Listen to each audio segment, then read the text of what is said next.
Ashamaar kafuunee daawwattootaa fi hordoftoota AGM akkam nagaa jirtu nageen rabbii bakkuma isin jirtanitti isin haadha qabu jecha sagantaa addaa qabannee isiniif dhiyaanneerra sagantaan keenya guyyaa irraa maa'inni xaafii irraa biiraan oomishamuu jalqabe biiraan akkamitti xaafii irraa oomishama waan jedhu walumaan laallaa hanga xumura qophii keenyaatti akkan hordoftan gamanaan isin affeerra.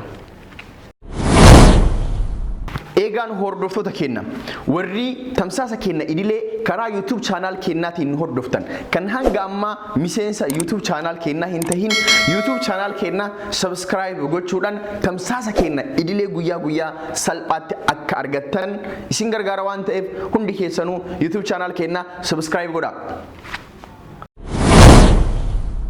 Egaa kan daawwattoota keenya akkuma jalqaba isinii kaasee xaafii irraa biiraan akkamitti oomishama eessatti oomishamuu eegale gabaa irra oolee waan jedhu takka takkaan kaafnee ilaallaa gara sagantaa keenyaatti ce'uun dura ummati Oromoo biyya lafaa kana irra jirtan hundi keessanuu baga irreecha malkaa bara 2019 akka lakkoofsa Awurooppaatti isiniin gahe jecha irreecha milkii kan badhaadhinaa kan injifannoo akka nu ta'u abdii qabna irreechi bara baraan kabajama bara irreechi jabaataa dhufuun irreen Oromoos jabaataa dhufa irreecha baranaatiin immoo Oromoon abbaa biyyummaa magaala Finfinnee isaa deeffata irreecha hora Finfinnee kan waggaa 150 dura adda cite jechuun erga Minilik dhufee Finfinnee fi naannawaa isii qubatee irreechi Finfinnee kabajamuu dhaabee jechuudha irreechi hora Finfinnee hindaabe amma garuu mootu qabsoo qeerroo Oromootiin irreechi Finfinnee kabajamaa jira baga jala bultii irreechi Finfinnee TV irreecha hora Arsaddiin walumaa gala irreecha biyyoota garaagaraa lafa addunyaa kana keessatti kabajamuun isin ga'e jecha waa'ee gama sagantaa keenyaatti deebina.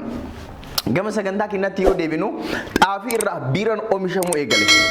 Armadura biiraan maal irraa oomishama garbuu irraa oomishama jechuudha kun baratamaadha keessaa'u biyyoota addunyaa kana hunda keessattuu biira irraa oomishama biyyi keenya mootu irra hedduun biirawwanii garbuu irraa oomishama jechuudha amma mootu waan haaraatu dhagaamee jechuudha xaafii irraa biiraan oomishamuu eegale eessatti oomishamuu eegale biyya Ameerikaatti oomishamuu eegale jechuudha biiraan xaafii diimtuu irraa xaafiin namni nyaataan beeka biddeen gaarii taatii biddeen xaafii akka malee namatti tola namoota hedduun biddeen xaafii filatanii gatiin isiitis dhawaatan ol ka'aa jira amma naannawa godinaalee irratti xaafiin tokko kiiloon dhibbaa qarshii 2,200 ga 2,500 gama Finfinnee dhuftan immoo kiiloon dhibbaa qarshii 3,000 gurguramaa jechuudha.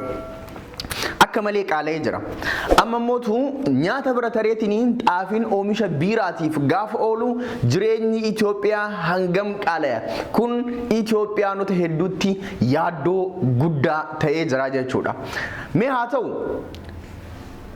namoonni hedduun yaaddoo qaban haa ibsatanii iyyuu malee namoonni kaampaanii biiraa amma xaafii irraa oomishame kana hoogganan obbo Mikaa'el Alamuu waa'een kana uummata yaaddeessin nuti yeroo ammaa kana xaafii diimaa kan argataa jirru qonnaan bultoota Ameerikaa irraa uf duratti immoo ofii keenna qonnee ofii keenna oomishnee waan ofii keenna qonnee ofii keenna oomishne sanirraa xaafii sanirraa biiraa kana oomishuu karoora qabna kanaaf waa'ee jireenyaatiin wal qabatee namni tokko akka yaaddoo hin jedhan waan nama ajaa'ibu xaafii diimaa irraa biiraan oomishamu kuni alkooliin isaa parsantii 5.4 alkooliin isaa parsantii 5.4 jechuudha yeroo ammaa kana biiraan kuni biyya Ameerikaa isteetota akka Washington DC, Maryland, Virginia fa'aatti oomishameetiin gurguramaa jechuudha isteetota amma kaafne Washington DC, Maryland fi Virginiaatti hanga ammaatitti qaruuran 20 ol oomishamee gabaarra oolee jira jechuudha. Kaampaaniin kuni Maryland, DC, Virginia fi New York keessatti yeroo ammaa kana hayyama guutuu argatee magaalota kanneen keessatti raabsee oomisha isaa kana gabaarra oolchaa jira jechuudha. Warra akka Boston fi Minnesotaatiif mootu biiraan kuni hayyama baafachuudhaaf sochii jabaa jalqabee jira jechuudha.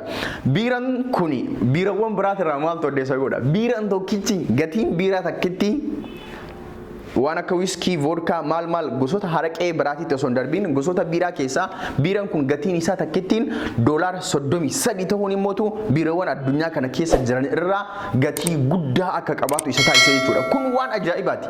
Biiraan xaafii irraa dalagamuun waan ajaa'ibaati. Hooma tasa namni illee hin yaadne. Garuu ta'ee argamee jira.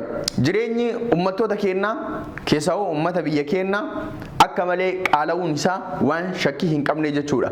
Kanaafis namoonni yaaddoo hedduu ibsataa jiranii kun waan akka nama ajaa'ibsiisu xaafii irraa biiraan oomishamuun waan ajaa'ibaati.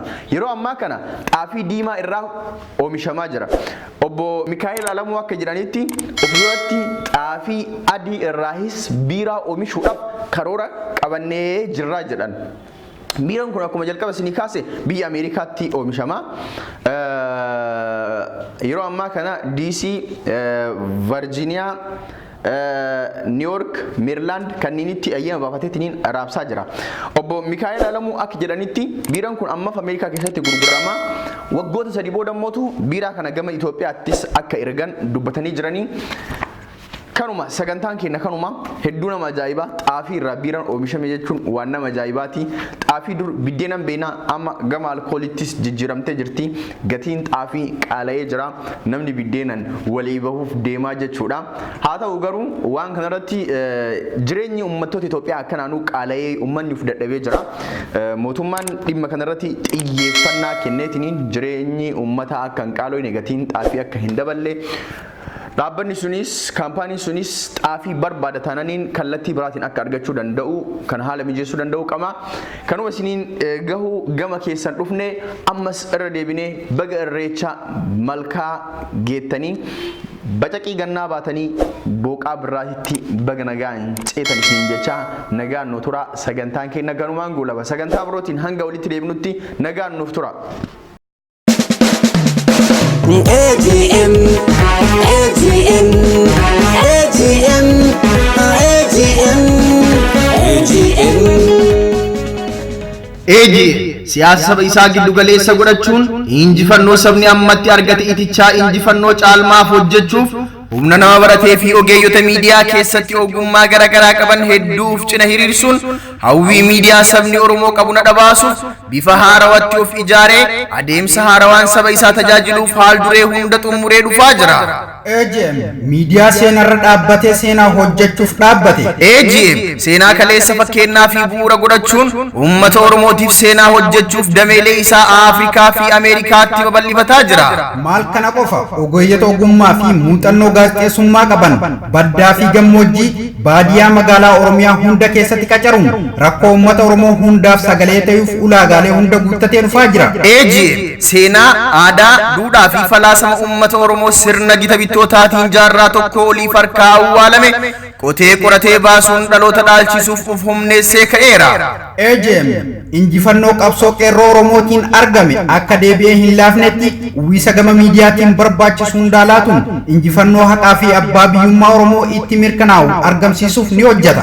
AGM odeeffannoo waqtaawaa fi sagantaalee bashannansiisoo fi barsiisoo ta'an haala miidhagaa fi hawwataa ta'een gurra hordoftoota isaa biraan gahuuf waan biyyaa fi addunyaan keessa oolte quba isin qabaachisa. AGM faajjii gootummaa saba Oromoo.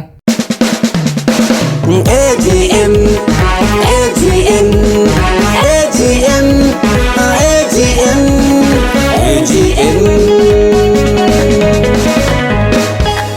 Calaqqee sirna gadaa hundee walqixxummaa madda diimokiraasii mallattoo tokkummaa ibsituu aadaa seenaa dura abbootii keenya yaasii fakkaananii kan madda walaabuu kan nu bashannanii kan waggaa saddeetaa ganna saddeettamaa kan waaqa gurraacha kan jijjoo gurraatti singee fi ateetee kan malkaan malkaata hundee kushii irraa AGM Richi dubbata AGM AGM miidiyaa uummataa gurraacha Afrikaa harkaa fi dhageetti odeeffannoo haqaa dhaabbata uummataa oohartiif barnoota sagantaa qulqulluu hin qaburee maqaa. AGM AGM AGM AGM أمة الرا أمتاف